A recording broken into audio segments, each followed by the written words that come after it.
Hello, everyone. This is Boom. And I'm Spice, and this is episode 3 of the Poetry Potluck. Little poetry reading by ambush. And this week I have a poem that resonated with me like few others have ever resonated with me. And a part of it is I trust the source quite a bit. It's by Raymond Carver, who started as a poet and became a short story author. And in his best years of writing, he was sober after years of being an alcoholic. And this poem describes those years, his career renaissance, and it's honestly beautiful. And it meant so much to him that it's inscribed on his tombstone. And it really it speaks to me. And it changed the lexicon that I use. This word I use quite a bit now in this same context because of Raymond Carver. So this is a love letter to him, essentially. And this is Gravy by Raymond Carver. No other word will do, for that's what it was, gravy. Gravy these past 10 years. Alive, sober, working, loving and being loved by a good woman. 11 years ago, he was told he had 6 months to live at the rate he was going. And he was going nowhere but down. So he changed his ways. Somehow. He quit drinking. And the rest, gravy. Let me see. After that, it was all gravy. Every minute of it. Up to and including when he was told about, well, some things that were breaking down and building up inside his head. Don't weep for me, he said to his friends. I'm a lucky man. I've had 10 years longer than I or anyone expected. Pure gravy. And don't forget it. Raymond Carver. I love that poem so much. And truly, it's resonated with me the entire time I've known about Raymond Carver. And I appreciate it quite a bit. Okay. Yeah. And then you can read your poem, and then we'll discuss our feelings on him. Okay, yeah, that sounds good. It's funny you mentioned on his tombstone here. This was actually one of the first ones that I thought about doing for this. Yeah. It took me until episode 3, and it's resonated with me in my situation a little bit. I think there's a lot of different meanings to pull from this depending on who you are and the views you hold.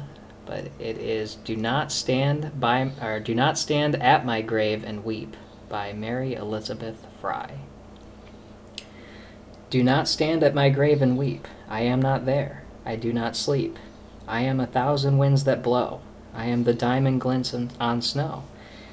I am the sun ripened grain. I am the gentle autumn rain.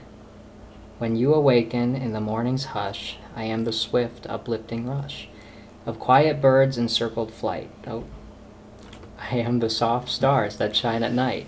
Do not stand at my grave and cry. I am not there. I did not die. There's 2 things I want to point out here. One, I feel like this should be a testament to anyone who reads anything aloud. That both of us on our own podcast messed up. Yeah. And we're not going to re-record it because it happens. It happens to everybody. I've read this poem Yep. a lot of times over the past few days. Yep. You just get in it and... It happens. It happens to everybody. So you just got to keep moving. It's a bit of a metaphor for life. A little Boom and Spice metaphors for life advice. And then, secondly, this is not scripted at all, and the fact that we chose these 2 poems simultaneously was pure serendipity, and I'm really glad we did, because I think it's 2 parallel ways of thinking about death that aren't congruent quite, but work regardless as a way of comforting others. Because you've got Boom's poem, which goes, you do not need to mourn me, for I am everywhere, and I'm always around you. While my poem says, you don't need to mourn me, because I had a good time, I was ready. Yeah. And they're both very comforting ways of getting solace. As it's been established, both of us are secular people, and it makes, at least in my experience, because I've experienced quite a bit of loss in my life, mourning can be difficult because the mechanisms for comfort don't quite apply if you don't have an afterlife, at least in the West. So a situation like this, where you have a reassurance by your loved one that everything is all right, I feel like that is a powerful message. Yeah, that's kind of what I was pulling from it when I read it. I recently had a pretty significant loss, and I guess the first time I read through this, I was kind of, they're all around me and almost like an afterlife kind of thing. But I think the way I'm taking it and the way that it's helped me is when you talk about, being in the winds that blow, being everywhere, that's the emotions that you put into the environment, and it's almost by them dying, I carry them with me wherever I go. And when I see these things now, this nature and birds and glints on snow, it's a good reminder to me of the ones that I've lost, and how that they are with me, inside me. Yeah. And it's tough because that's not the most comforting thing in terms of, like you said, it's not quite as like when you attend a funeral or something of the sort. Almost every time the people on the stand, it's always something like, they're somewhere else, they're not gone, you'll see them again, and this isn't quite that. It's not, and it's hard to reconcile that with your grief, but I feel like that's important in terms of, they may be gone in a literal sense, but they're always here. They're always in your head. Yep, that doesn't mean they have to be gone from your mind. It's kind of a part of why I want to be cremated and scattered. Part of it is I'm afraid of becoming an heirloom. Like I am totally afraid of being cremated, left in an urn, and then my great grandnephew is going to be like, oh, guess we got to lug around super Uncle Devin, great Uncle Devin. And then there's always the possibility you become someone's huge worst day of their life if they were to drop you. Oh, absolutely. Yeah, and then they just sweep absolutely you up. Traumatizing. Oh yeah, I like the scattered idea. Yeah, I don't think I'll be around for it, but I want my body to not have to have the indignity of being a vase. I want to be everywhere. Yeah, I guess in that case, it almost is a completely literal in the meaning. And I don't want there to have to be the ritualistic, going to a burial plot to spend their time with me.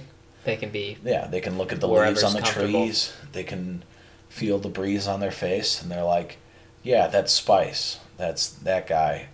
He's all around me, and I don't need to be afraid. And that's essentially what you get from that poem. Yeah. And I like a lot with Gravy as well, the way that takes death. The other reason not to mourn. Exactly. Is for me that's a good way to look at it. If it's you on the verge, or if it's your family or what have you, as long as they are happy, then there's no need to mourn. I mean, as far as that goes, needs to there's mourn, always need, quite. but no, it's nice that at least you don't have to mourn their suffering. Yeah. You can mourn their absence, but not quite their... Yeah, they're not around, and that's what's sad. Not quite what it could be. Mm-hmm. The mourning, I feel, in a lot of cases, is greatly for You know, if, there's some songs where it's your mourning for you. Yeah. It's going to be hard for me to get over the loss, but at least he or they died happy. Yeah, boom. Presumably you'll outlive me. And if that's the case, I want you to mourn me less like a candle that's been blown out and more like a party that you just barely missed. Or not missed, but a party you had to leave early from. Like tonight we're having some buddies together and I plan on leaving incredibly early because I have a shift at the motel I work at, and I am going to mourn the loss of that party, and that's how it should be when you think of me. It's like, shoot, I had a good time while I was there, but it just was not quite as long as I'd like it to be. Would you like a chance to reread your poem? Because I'd like a chance to reread mine. Sure, yeah, Just we can do that. yeah, close Give it one more shot. Exactly.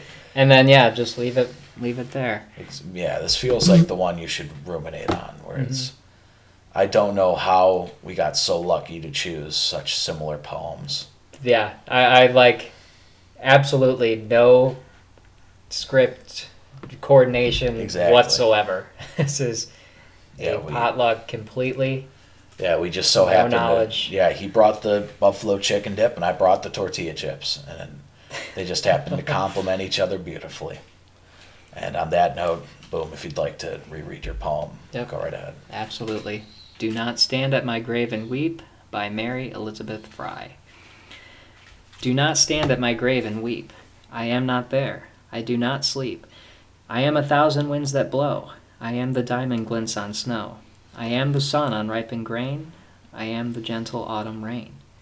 When you awaken in the morning's hush, I am the swift uplifting rush of a quiet bird in circled flight.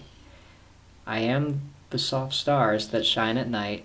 Do not stand at my grave and cry. I am not there. I did not die. Devin, you can go ahead with. Yep. Gravy by Raymond Carver. No other word will do, for that's what it was. Gravy. Gravy these past 10 years. Alive, sober, working, loving, and being loved by a good woman. 11 years ago, he was told he had 6 months to live, the rate he was going. And he was going nowhere but down. So he changed his ways somehow. He quit drinking. And the rest, after that, it was all gravy. Every minute of it, up to and including when he was told about, well, some things that were breaking down and building up inside his head. Don't weep for me, he said to his friends. I'm a lucky man. I've had 10 years longer than I or anyone expected. Pure gravy. And don't forget it. I've been Spice. And I'm Boone. And this has been Boom and Spice, Book Advice. Thank you for hanging with us. We'll see you guys next time.